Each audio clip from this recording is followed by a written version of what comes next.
Porque se levantarán falsos cristos y falsos profetas, y mostrarán grandes señales y prodigios, para así engañar, de ser posible, aún a los escogidos. ¿Es posible engañar a los hijos de Dios con señales y prodigios? ¿Cómo identificar a los falsos maestros, las falsas enseñanzas? ¿Cómo comprobar que estamos en la verdad?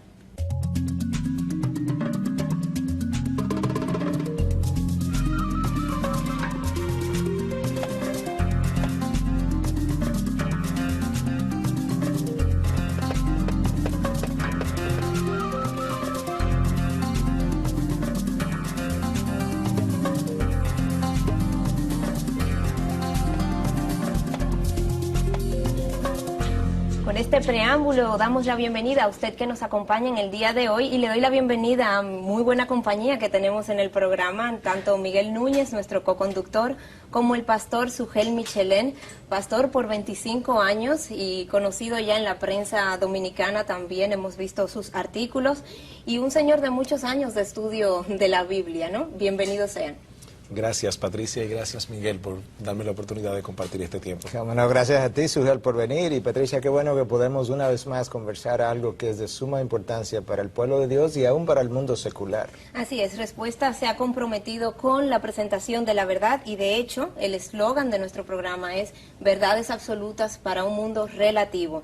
En ese sentido, los temas que hemos tratado y presentado aquí siempre ha sido con el ánimo de poder analizar y evaluar qué impacto están teniendo las enseñanzas académicas, científicas que estamos recibiendo como sociedad, qué impacto estamos recibiendo como sociedad de los planteamientos que aún los medios de comunicación nos están presentando. Y de ahí que el sábado 27 de enero de este año, Respuestas responsablemente firmó un comunicado que fue publicado en la prensa local y titulado "A propósito de la visita del ministro Benny Hinn", donde se citaban tanto las declaraciones de sus enseñanzas como unas citas bíblicas que llamaban a reflexión acerca de esto.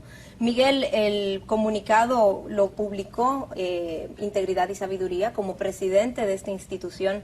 ¿Cómo explicas el que se haya hecho de esta forma tan pública, contrario a lo que hemos hecho en otras ocasiones? Patricia, yo creo que el que me conoce sabe que yo no soy una persona controversial. No nos gustan las controversias, no nos gustan estar involucrados en este tipo de cosas. Sin embargo, yo creo que cuando el Evangelio está en juego, cuando la verdad y la preservación de esa verdad se ve amenazada, no nos queda otro lugar, otro rol que tomar, que no sea levantar el estándar, independientemente del costo que eso pueda tener. Y yo quiero desde el principio hacer una salvedad. No es lo mismo, Patricia, que en mi falibilidad humana yo esté estudiando la Biblia y haya cometido un error de interpretación que alguien con más experiencia tenga que aclararme, a que un día yo me pare en un púlpito y diga que bajo unción del Espíritu Santo yo estoy recibiendo nueva revelación contraria a lo que ya está plasmado en la palabra de Dios. Esas dos cosas son totalmente diferentes y a este tipo de cosas que queremos llamar la atención. Pastor Michelén, ¿usted cree que esta forma de actuar, el hacer denuncias, hace daño a la iglesia? Mira, Patricia, nuestro llamado primordial como ministros del Evangelio es proclamar la verdad de Dios revelada en su palabra. En ese sentido, nuestro énfasis primordial debe ser el de proclamar, explicar y aplicar la verdad de Dios. Pero es imposible hacer esto sin rebatir al mismo tiempo los errores que se le oponen a esa verdad.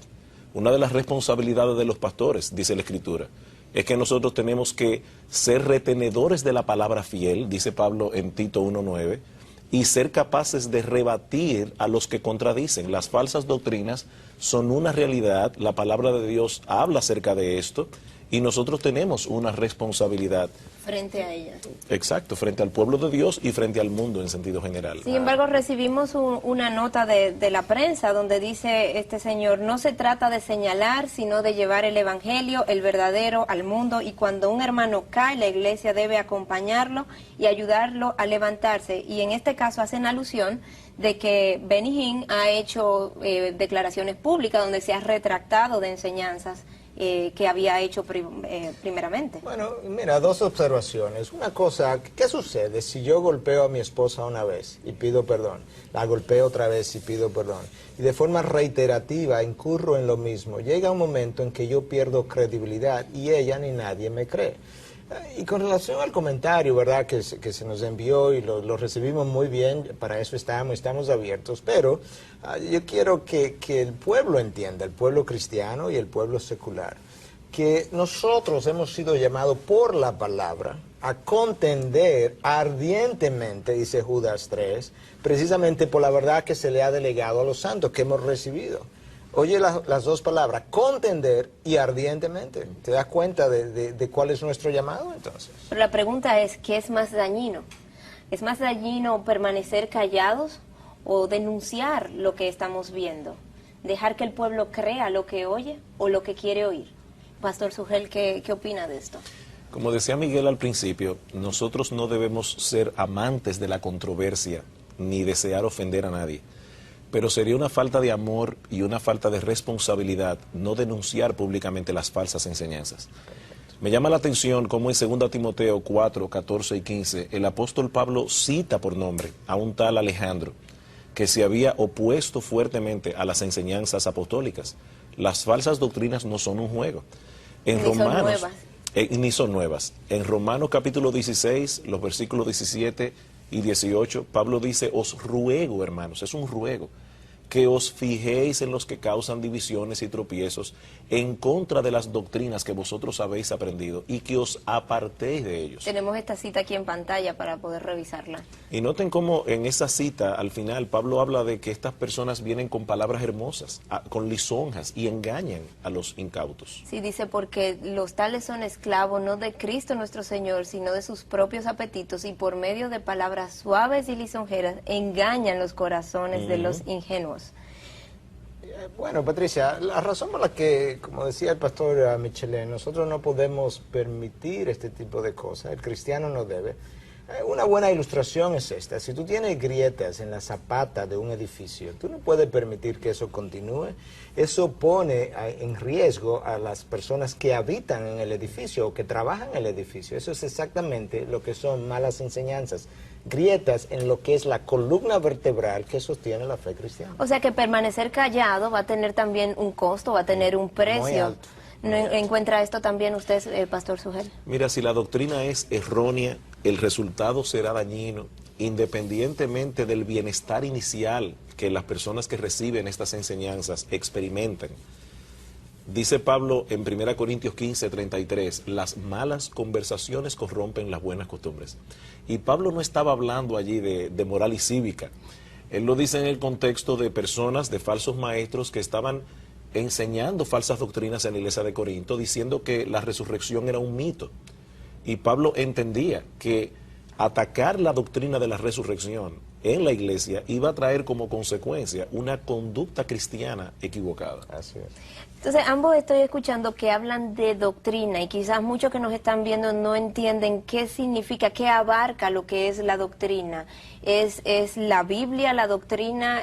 ¿Incluye otras cosas, otras interpretaciones? Bueno, mira, la palabra doctrina en el griego es didascalia, traducida a veces como enseñanza y muchas veces como doctrina propiamente dicha.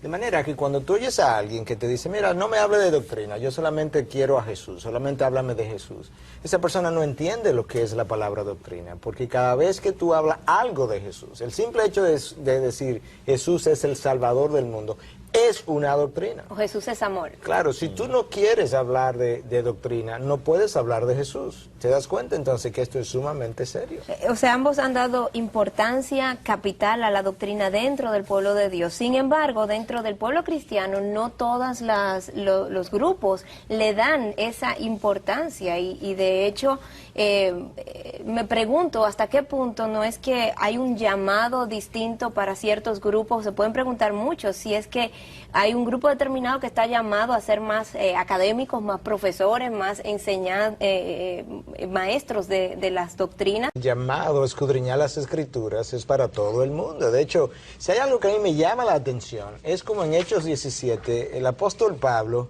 está aplaudiendo a aquellos que son de Berea Y él decía entonces que eran más nobles que aquellos de Tesalónica, porque día a día escudriñaban las Escrituras, escucha ahora Patricia, para ver si lo que nosotros estamos enseñando es cierto. Y eso es lo que nosotros quisiéramos hacer, que todo el mundo pueda escudriñar las Escrituras para ver si lo que el pastor Sugel hoy, el pastor Miguel hoy, Benijín mañana, si lo que ellos están enseñando es cierto, porque ese es el parámetro, ese es el patrón. Conforme a lo que dice la Biblia. Correcto. Yo creo que con relación a, tú decías, no todo el mundo le da la misma importancia. Yo creo que ha habido dos problemas, lamentablemente. Uno, yo creo que por una parte hay un grupo que no se ha percatado de la importancia, ¿verdad?, no tiene suficiente apreciación por lo que es la doctrina bíblica. Y dos, no ha entendido las implicaciones de no tener una doctrina bíblica correcta. En despegarse de ella. Claro, cuando esas dos cosas se combinan, entonces tú tienes una falta de desinterés, o un desinterés, mejor dicho, por la presencia de doctrina en tu vida y en la iglesia en la que estás.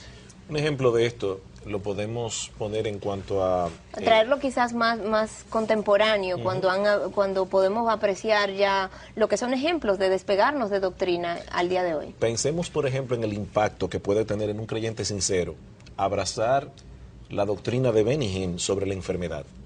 Según Benijín, y aquí voy a citar Patricia y Miguel textualmente lo que él dice, la enfermedad no tiene nada que ver con ninguno de nosotros, no tiene cabida en el cuerpo de Cristo. Y luego Benijín añade, eso quiere decir, para que no haya dudas, que no podemos tener ni un dolor de cabeza, ni problema de sinusitis, ni aún un dolor de muelas, nada, ninguna enfermedad puede atravesarse en nuestro camino. Yo me pregunto, ¿cuánta confusión e inquietud puede eso causar, generar en un creyente sincero que enferme? Él nunca se habrá enfermado nunca. Bueno, no lo sé, pero este creyente va a estar pensando que la enfermedad fue el producto de un pecado o que tal vez Dios no lo está amando, Dios no lo ama. Sin embargo, la Biblia enseña que los creyentes no están exentos del dolor y de la enfermedad. Más bien nosotros vemos en las Escrituras casos de creyentes fieles que tuvieron muchas aflicciones físicas. El caso de Job es el caso más conocido, pero nosotros tenemos también el caso de Pablo. Dice en Gálatas capítulo 4, versículo 13, que fue por causa de una enfermedad que él predicó el evangelio en Galacia al principio. O sea, que eso incluso sirvió para algo bueno.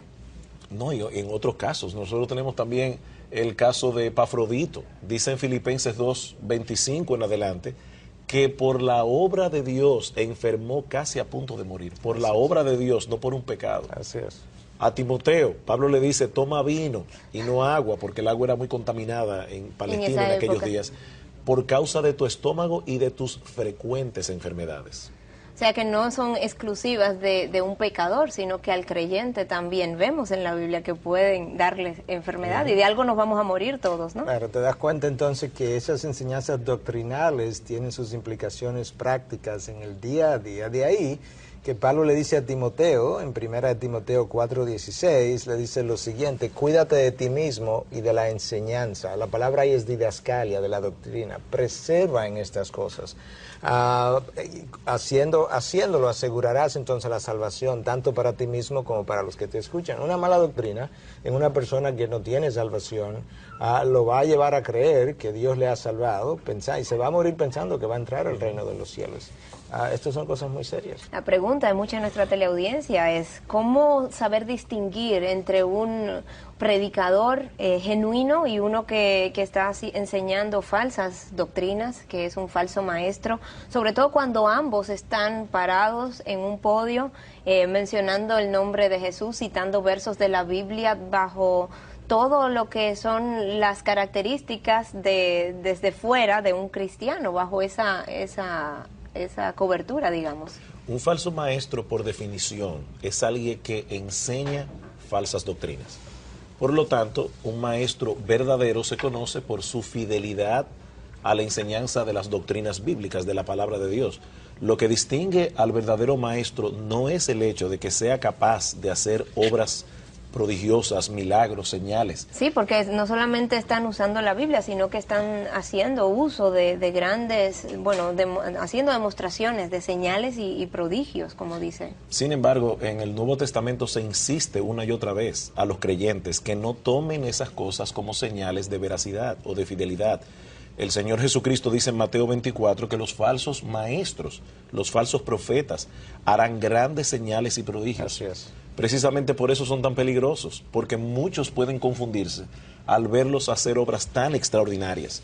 El Señor Jesucristo fue muy explícito en señalar que no son esos los frutos que nosotros debemos buscar a la hora de evaluar a un predicador o a un maestro de la verdad. En Mateo 7, cuando el Señor dice guardaos de los falsos profetas, dice por sus frutos los conoceréis. La pregunta es, ¿cuáles frutos? Bueno, en el versículo 21 en adelante dice el Señor, no todo el que me dice Señor, Señor, entrará en el reino de los cielos, sino el que hace la voluntad de mi Padre que está en los cielos. Y ahora noten, muchos me dirán en aquel día, Señor, Señor, no profetizamos en tu nombre, y en tu nombre echamos fuera demonios, y en tu nombre hicimos muchos milagros, y entonces les declararé, nunca os conocí, apartaos de mí, hacedores de maldad. O sea que ellos estaban equivocados también, en cierto modo, esos mismos falsos maestros, porque lo hacían en el nombre de Jesús, pero no eran realmente genuinos. Sí, no era en el nombre de Buda, no era en el nombre de Mahoma. Sin embargo, ¿qué los distinguía? Dice, el que hace la voluntad de mi Padre. Ahí es que está el kit del asunto. Y Cristo ni siquiera contiende con ellos y no les dice, no lo hicieron en mi nombre. No, ellos lo hicieron en su nombre. Pero Él nunca los conoció, nunca los reconoció, no estaban con su poder. Ciertamente no es nuestra intención enfocarnos en una persona, sino buscar los principios que pueden equipar a cualquier televidente que nos está viendo para evaluar, para poder discernir quiénes están siendo consistentes con esa voluntad de Dios que decían, que citaban ahora mismo. ¿De dónde vienen estos líderes? Quizás enseñarlos a evaluar qué motivación pueden tener las enseñanzas que ellos están promoviendo. ¿Qué persiguen con ella? ¿Qué impacto va a tener en sus vidas el seguir esas enseñanzas? ¿Pudiéramos sacar una serie de principios? Sí, yo creo que sí. Yo creo que la palabra nos habla de eso y luego lo hemos visto en la práctica. Por un lado, tú tienes que enseñan doctrinas falsas, como ya Sugel hacía la mención. Por otro lado, hay predicciones que hacen que luego no se cumplen. Y yo creo que eso es importante porque hay muchas predicciones hechas, no solamente por Benny Hinn, por muchos otros de los llamados profetas de hoy en día, y que nadie le da seguimiento, que no se cumplen. Pero aún, Patricia, se cumpliera una predicción, porque tenemos el caso de Balaam incluso, que en un momento dado predice y profetizó, y sin embargo es catalogado posteriormente por Pedro en su segunda carta como alguien que se ha ido detrás de la avaricia, detrás del dinero, por el amor al dinero. Tienes un falso profeta, de manera que si tienes una profecía X, Anás, el sumo sacerdote, profetizó que ese año moriría un hombre por todo el pueblo, y sin embargo no lo hizo porque él era un sacerdote verdadero de Dios. Pero si tú tienes esa persona y entonces le acompañan enseñanzas herejes, pues obviamente eso es otra característica de cómo un falso profeta pudiera lucir. El énfasis en el dinero. Tienes a Balaam ahí. Bueno, hoy en día hay muchos énfasis también en lo que es esta parte del dinero. Y nosotros sabemos, de hecho, lamentablemente, ahora mismo en nuestro país, una de las cosas en la que Benny Hinn hizo énfasis fue el $1.000.000 que esta campaña le había costado, y cómo la gente tenía que venir a ofrendar. Pero aún peor, Patricia, en Nigeria, la cadena BBC de Londres reportó... Una cadena secular, no cristiana. Reportó, ¿verdad? Y tenemos en pantalla incluso parte del reporte. En el año 2005, junio de 2005, a Benny Hinn se le había asegurado en Nigeria que iban a participar 6 millones de personas por los promotores de este evento. En una campaña evangelística, una cruzada. Entonces resulta que el primer día van unas 300.000 personas, el segundo día 300.000 personas, y más o menos el mismo público el tercer día, y ese era el último día. Menos de 1 millón de personas cuando se le había prometido 6 millones. Él comienza la tercera noche airado diciendo eso, que hay $4 millones que se han ido a pique.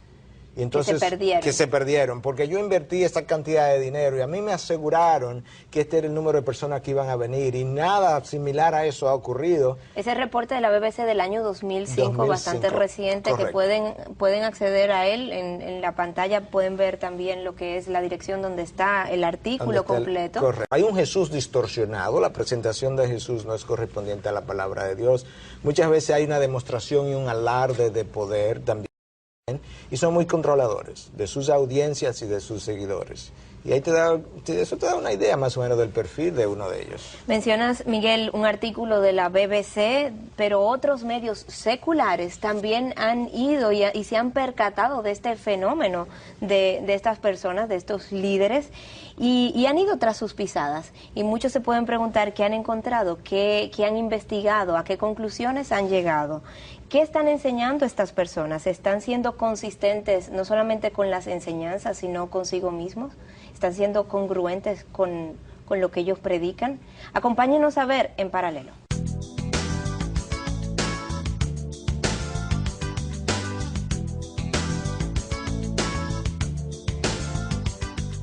No es la voluntad de Dios que sus hijos sean pobres. Probablemente esta afirmación la ha escuchado en repetidas ocasiones. Quizá hasta suene bíblico para usted, y es que hoy en día cada vez es más frecuente escuchar a evangelistas en la radio y en la televisión proclamar que Dios desea que los cristianos sean exitosos en todas las áreas de su vida, especialmente en el área de las finanzas, y enseñando que la prosperidad económica y el éxito en los negocios son una evidencia del favor de Dios. Pero ¿quiénes son las personas que proclaman este evangelio? ¿Y qué hay detrás de sus vidas? Aparentemente estas preguntas son las mismas que el mundo secular se ha estado formulando en los últimos años, hasta el punto de investigar y documentar de manera fehaciente el estilo de vida de estos predicadores, los cuales al ser examinados definitivamente dejan mucho que pensar. Es el caso, por ejemplo, del pastor Benny Hinn, quien fue investigado por la cadena de televisión NBC, colocando en evidencia pública el mal uso de las finanzas que rodean su ministerio. Excentricidades como estadías en suites presidenciales de hoteles 5 estrellas, una mansión que en la actualidad cuesta aproximadamente $10 millones, vehículos de lujo, un jet privado, compras en las tiendas más reconocidas del mundo, entre otras cosas. Todo esto despertó la curiosidad de muchos por conocer qué hay realmente detrás de la vida de este evangelista. As it may, Benny Hinn does manage to live very well. His home is this mansion overlooking the Pacific Ocean, built and paid for by his ministry. According to building records, it has 7 bedrooms, 8 bathrooms, and more than 7,000 square feet of living space. According to area realtors today, it's worth about $10 million. After crusades in Russia and Sweden in July of 2003, Pastor Benny apparently didn't get on his private jet, fly west, and go home. Instead, he flew from Sweden south to Italy, then back north to England, with an entourage that included his son, his daughter, and her fiancé. There were expensive meals, like this one for more than $900 in Italy, and one at this Lebanese restaurant in London for more than $1,700. And check out these hotel bills. In Italy, transportation charges of more than $6,000. In London, another $6,000 for incidentals, such as chauffeur services and in-room tea. The documents also list tips. In 3 days, more than $4,500 worth, including $1,000 to a concierge and another $1,000 to a desk manager. And then there were Pastor Benny's hotel rooms. In London, the documents show, Hinn stayed at the exclusive Lanesborough Hotel. The hotel confirmed for us it was Suite 210 and told us that they never discount rooms.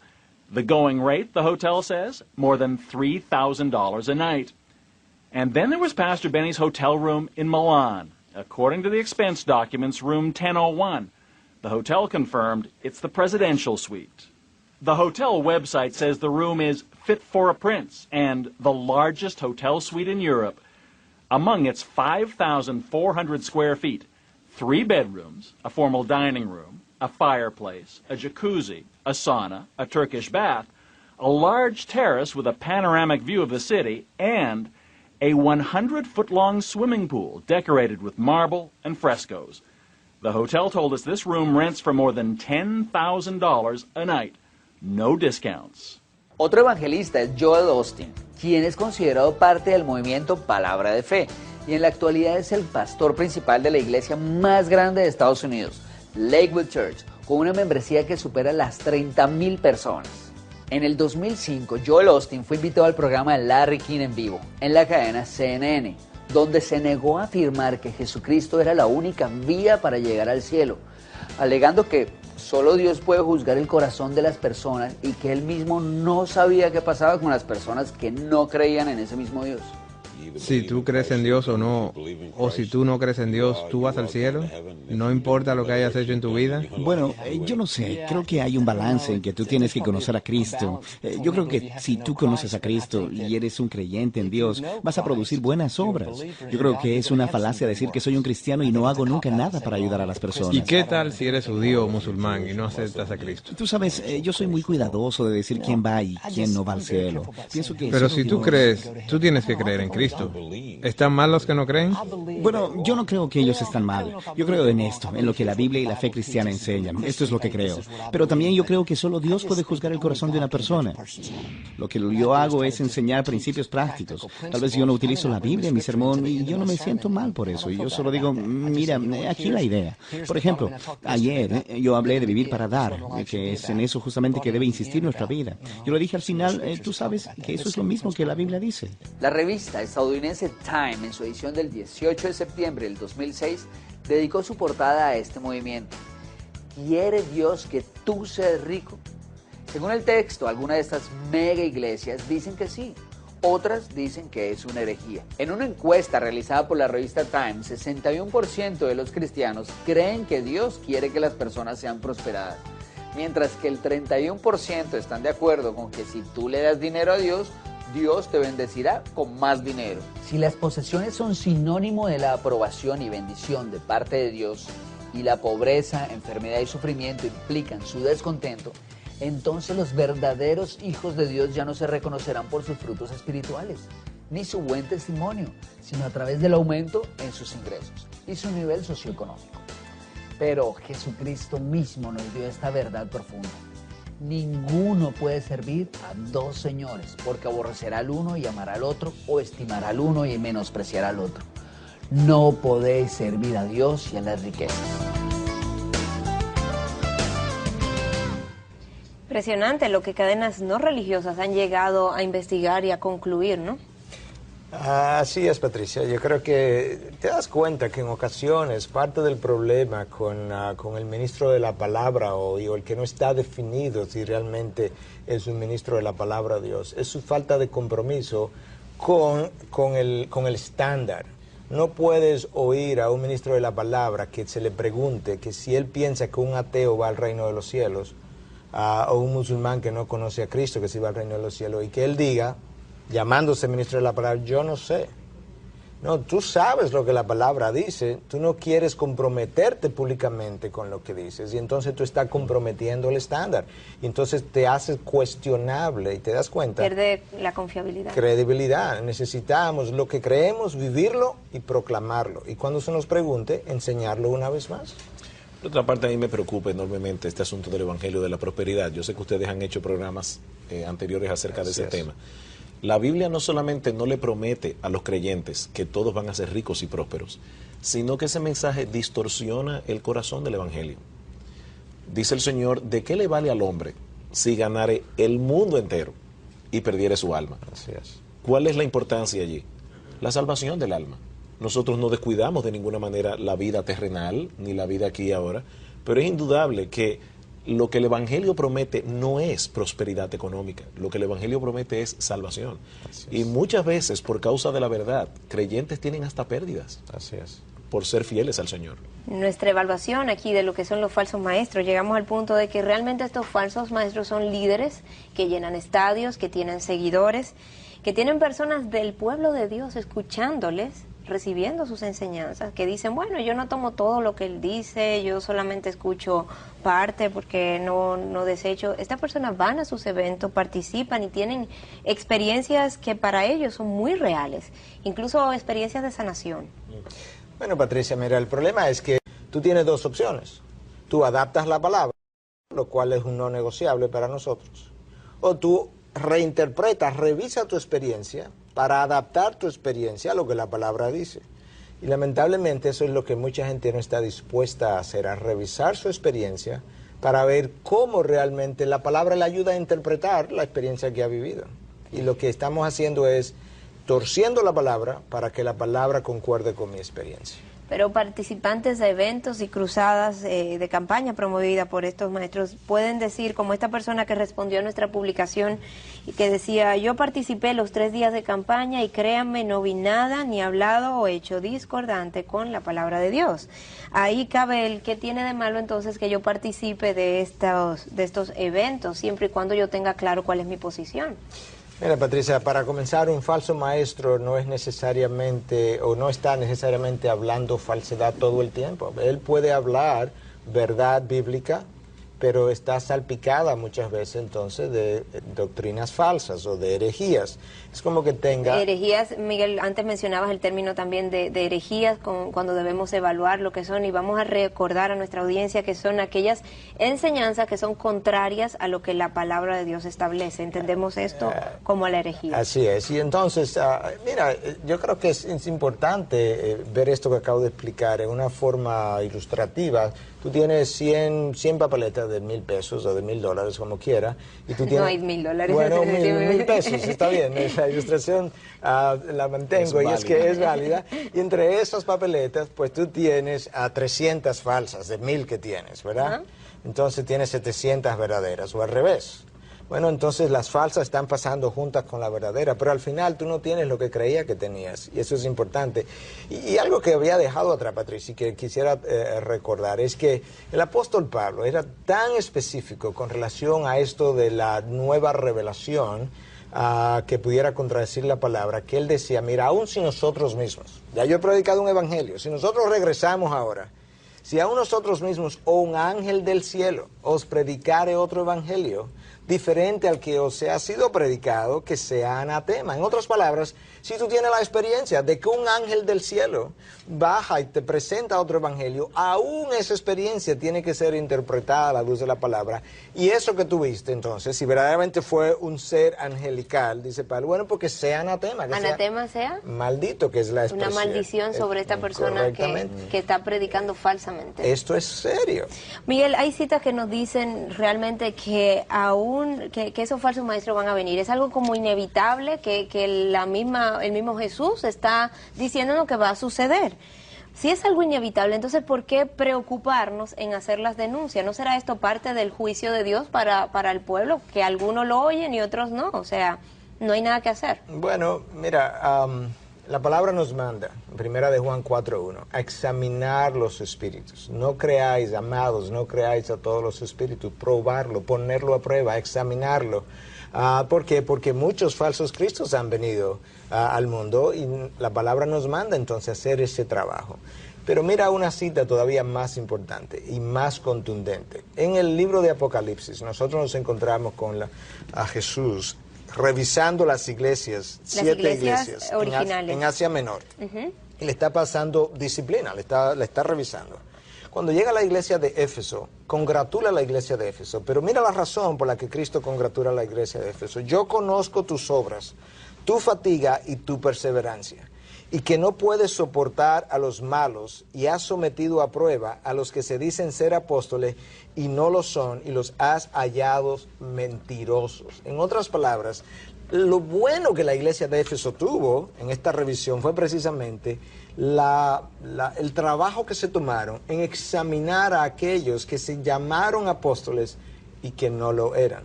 Y Cristo los aplaude por ese trabajo que hicieron. El punto aquí es la seriedad de las falsas doctrinas, a dónde llevan. El impacto que van a tener. Y aún en personas que están inquietas por su alma, dice el Señor, guardado de los falsos profetas, en Mateo 7 otra vez. Pero ¿en qué contexto lo dice? Precisamente después de haber dicho, entrad por la puerta estrecha, porque ancha es la puerta y espacioso el camino que lleva a la perdición. El contexto está en el hecho del llamado a entrar por el reino y no engañarse a sí mismo entrando por un cristianismo fácil, por un cristianismo cómodo, que evade las demandas de la fe, del fruto de la fe y del arrepentimiento. En Jeremías, una de las cosas que él dice de los falsos profetas, en Jeremías 6:14, es que curan con liviandad las heridas del pueblo diciendo paz, paz, cuando no hay paz. que quieren escuchar, que escuchan lo que quieren escuchar, lo que les resulta cómodo y que les resulta conveniente quizás a su realidad. Es propicio el momento para irnos a un segmento que en el día de hoy cobra muchísima importancia, el segmento de respuestas literarias, porque ¿cómo poder discernir si no estamos edificados? Acompáñenos.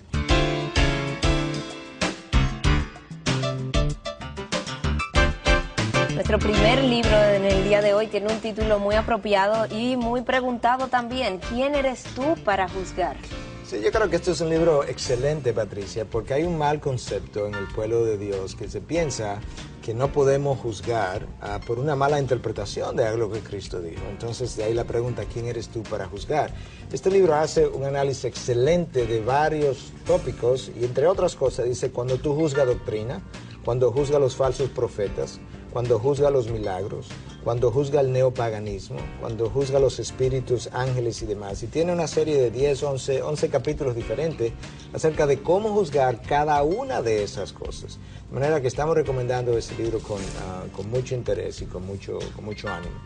El otro es más bien una especie de folleto, si tú quieres, y es algo para el ministro de la palabra. Lo que la Biblia dice, what the Bible says to the minister, al ministro acerca de falsa enseñanza, que él no debe hacer, de que él se debe cuidar. Una autoevaluación incluso a sus propias enseñanzas. Absolutamente, y de hecho el primer capítulo, el primer llamado es a que tú tienes que examinarte de que tú seas genuino.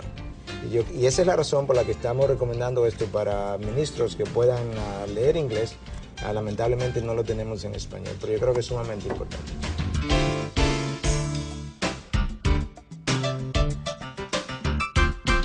La Biblia advierte no solamente contra falsos maestros, sino que usa la palabra profeta, los falsos profetas. Y la pregunta que tengo aquí es, ¿qué califica, según la Biblia misma, a los falsos profetas, Miguel? Bueno, mira, te vamos a dar una sola cita, una cita que es del Antiguo Testamento, incluso de Deuteronomio. Mira lo que comienza diciendo, Deuteronomio 18, a partir del versículo 20. Pero el profeta que hable con presunción en mi nombre, una palabra, que yo no le haya mandado hablar, o que hable en el nombre de otros dioses, ese profeta morirá. Y si dice en tu corazón, ¿cómo conoceremos la palabra que el Señor no ha hablado? ¿Cómo lo vas a conocer? Si eso que él predica, continúa el próximo versículo diciendo, no se cumple, entonces tú sabrás que el Señor no ha hablado. Y la pena para eso era la muerte. ¿Te das cuenta cómo Dios considera esto sumamente serio? Muchas personas dicen, es que nosotros creemos en la Biblia precisamente. Por eso Muchos es que es tan falsos importante. maestros. Sí, todo el mundo quiere la Biblia en sus manos. Pero por eso es tan importante, el hecho de que nosotros conozcamos el cristianismo histórico. La Iglesia no se inventó en el siglo XX ni en el siglo XXI. Tiene 20 siglos de historia, 20 siglos de labores teológicas, donde ha habido definiciones doctrinales que la Iglesia ha hecho. Las sectas falsas generalmente son alérgicas a la historia de la Iglesia. Así es. No quieren saber de la historia de la Iglesia. ¿Por qué? Porque sus doctrinas generalmente son torceduras novedosas. Que quizás en ocasiones se han repetido y vuelven y se resucitan una y otra vez, se van reinventando, pero son las mismas desviaciones en los mismos puntos en muchas ocasiones. ¿Y quién inviste a un ministro cristiano como profeta, como apóstol? Bueno, mira, para comenzar, cuando Pablo le da a Timoteo los requisitos para formar el liderazgo de la iglesia, le habla de ancianos y le habla de diáconos, básicamente, obispos o pastores, que es básicamente la misma palabra traducida de diferentes maneras, pero no le da requisitos. Le dio los nombres de las estructuras, digamos, de la jerarquía. Con la que la iglesia iba a continuar. No le habló de apóstoles, el oficio de apóstol había terminado. Cuando Judas se ahorca, quedó un vacío, por así decirlo, entre los 12. Y Pedro se levanta entre ellos. En Hechos 1 tú encuentras ese relato. El sustituto de Judas. Entonces dice, es necesario que de entre los hombres que han estado con nosotros desde el inicio, y luego agrega, y que haya sido testigo ocular de la resurrección. O sea, que tenía que estar desde el inicio y que hubiera sido testigo ocular de Cristo. La idea ahí de estar desde el inicio es que Jesús le hubiese instruido personalmente. Bueno, Tú tienes ahora el caso del apóstol Pablo, ¿verdad? Que viene más atrás. El apóstol Pablo, y sin embargo él no estuvo desde el inicio, él no fue parte de ese grupo de los 12 iniciales. Se esa es la razón por la que Pablo tuvo que defender su apostolado en más de una ocasión, pero él llenó los requisitos. Cuando Pablo se convierte, una de las cosas que él le dice al regresar de su tiempo en Arabia, que aparece en el libro de los Gálatas, precisamente, capítulo 1, es que ningún hombre le enseñó el evangelio, y que lo que él recibió, lo recibió por revelación de Jesucristo. O sea, Pablo está diciendo, a mí me instruyó la misma persona que instruyó a estos 12. Y en segundo lugar, ¿cómo se convierte Pablo? A través de una aparición del Cristo resucitado. De manera que él fue testigo ocular de ese Cristo y fue enseñado por ese Cristo. Cuando él defiende su apostolado a los Corintios, en 1 Corintios 9, él comienza diciendo, no soy libre. La próxima pregunta que él hace es, no soy apóstol. Y la próxima pregunta es, no he visto al Cristo resucitado, no he visto a Jesucristo, al Señor Jesucristo. En otras palabras, oye, si tú piensas que esto es un requisito, yo lo tengo también. El problema, Miguel, es que algunas personas hoy día dicen haber tenido apariciones y visiones de Jesús. Y haber sido enseñados directamente por Jesús también. Sin embargo, lo que no toman en cuenta es que en 1 Corintios 15, versículos 8 y 9, Pablo dice claramente que él fue el último testigo ocular de la resurrección. Ya no hay más. Así es. Cuando Judas es muerto por Herodes en Hechos capítulo 12, la iglesia no hizo ningún intento para sustituirlo, porque el ministerio apostólico no era permanente. Así es. Pablo dice en Efesios 2:20, los apóstoles pusieron el fundamento de la iglesia. Cualquier persona con un mínimo de entendimiento de lo que es una construcción sabe que el fundamento se echa una vez y para siempre. Así es. Nuestra labor como ministros del Evangelio es construir sobre ese legado apostólico que tenemos en el Nuevo Testamento. Preguntas@respuestastv.org es el correo electrónico donde nos puede hacer llegar sus inquietudes. Acompáñenos a nuestro segmento donde damos respuestas a sus preguntas.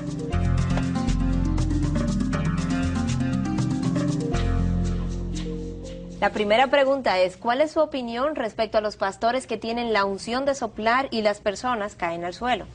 Ok, yo creo que quizás debemos hacer la diferenciación, Patricia, entre lo que vemos a veces en la palabra de Dios, cuando, por ejemplo, van a apresar a Cristo en el huerto de Getsemaní, que Cristo pregunta, ¿verdad?, ¿a quién buscáis? Y a Jesús de Nazareno, y él dice, yo soy, y se caen al suelo. Cuando Cristo dice, yo soy, inmediatamente todos caen al suelo. Ante una presencia increíble de quien estaba delante de ellos. O quizá la experiencia de Juan en Apocalipsis también, cuando tiene la aparición de Cristo y se caen al suelo. Eso no es el fenómeno que nosotros estamos observando en televisión, donde hay una persona haciendo alarde de poder, tumbando masas enteras de personas en una congregación, simplemente para demostrar el control, el poder que él tiene. Eso es algo relativamente nuevo en la historia de la Iglesia, del siglo XX y parte quizá al final del siglo XIX. Pero eso no es algo que tú ves en la historia de la Iglesia, ni lo ves en esa forma en toda la revelación bíblico de Dios. De manera que no creemos que eso es algo que Dios le haya dado a su pueblo, y mucho menos para hablar del don de soplar. La próxima pregunta dice, ¿por qué hoy día la mayoría de los evangelistas predican más un mensaje de desarrollo económico que de amor por Dios? Bueno, recuerda que Pablo le hablaba a Timoteo de gente que tenía comezón de oído. Tienes una generación altamente hedonista, altamente materialista, a que le hace demanda a los predicadores. Predicadores quieren complacer su audiencia, lamentablemente, y en vez de predicar lo que Dios ha revelado y la dirección de Dios, le están predicando precisamente a la gente que tiene comezón de oído. Una generación materialista que quiere oír acerca del bienestar económico.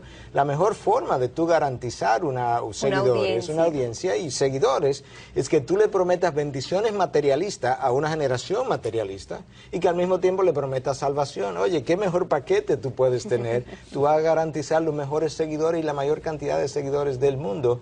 La pregunta es si esos que están predicando el Evangelio de la Prosperidad son verdaderamente ministros de la palabra, y obviamente si son ministros de la palabra no estuvieran predicando el Evangelio de la Prosperidad. Únicamente, no estarían hablando tampoco solamente acerca del dinero constantemente. Claro, Dios ha prosperado individuos, pero eso no es el Evangelio de la Prosperidad, es bendiciones en base a donaciones.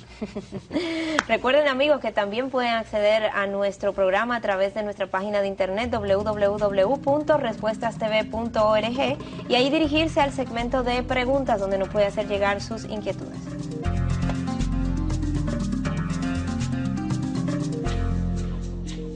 Llegando ya al cierre de este programa, ¿cómo quisieran concluir este tema? Cuando Pablo se despedía de los hermanos de Éfeso en Hechos capítulo 20 y luego de haberles advertido acerca de los falsos maestros, Pablo les dice en el versículo 32, ahora os encomiendo a Dios y a la palabra de su gracia, que tiene poder para sobreedificaros y daros herencia entre los santificados. Dios nos guarda por su palabra. Mi exhortación al público es, escudriñen las Escrituras, ella es lámpara a nuestros pies, ella nos guía por camino seguro en medio de un mundo peligroso. Yo creo, Patricia, que es importante recordarle a aquellos que nos han estado siguiendo de la importancia de esta falsa doctrina de los falsos maestros. De hecho, algunos estudiosos, y entre ellos John MacArthur, ha hecho la observación de que este tema de las falsas enseñanzas es tan importante que prácticamente aparece de una u otra manera en cada libro de la Biblia. Eso nos da una idea. Entonces, a manera de conclusión, yo quisiera mencionarte 5, 6, 7 puntos importantes y que representan quizá un llamado incluso, no solamente para el miembro de una iglesia, sino para el ministro de la palabra. Y el primero de ellos es, asegúrate de que eres genuino. Asegúrate de que tú mismo eres genuino. En segundo lugar, guárdate de los que resisten la verdad. Tercero, rechaza las herejías y los falsos maestros. Cuarto, no perviertas el evangelio de Cristo ni prediques otro evangelio. Quinto, no prediques otro Jesús que no sea el predicado por las Escrituras. 6, no enseñes como doctrina de Dios las tradiciones, ideas y mandamientos de hombres. 7, no te dejes llevar por los mitos, especulaciones, fábulas, ideas y doctrinas falsas de hombres. Y finalmente, apártate de las palabras vanas, ciencia y conocimientos falsos. Yo creo que con eso nosotros podemos resumir o concluir nuestro programa con ese llamado y esa advertencia. Muchísimas gracias a ambos por haber compartido este tiempo con nosotros. Gracias por su aporte a lo que es la comunidad que nos está siguiendo y viendo. Gracias una vez más, Patricia y Miguel. Gracias a ti, Sugel, por sacar tiempo, ¿verdad?, de tu ocupación, y gracias de nuevo por estar con nosotros, Patricia, y qué bueno que usted también pudo estar con nosotros. Ojalá que usted pueda escudriñar la palabra y hacer lo mismo que las personas de Berea. Asegúrese que lo que estamos diciendo concuerda con lo que la palabra de Dios dice.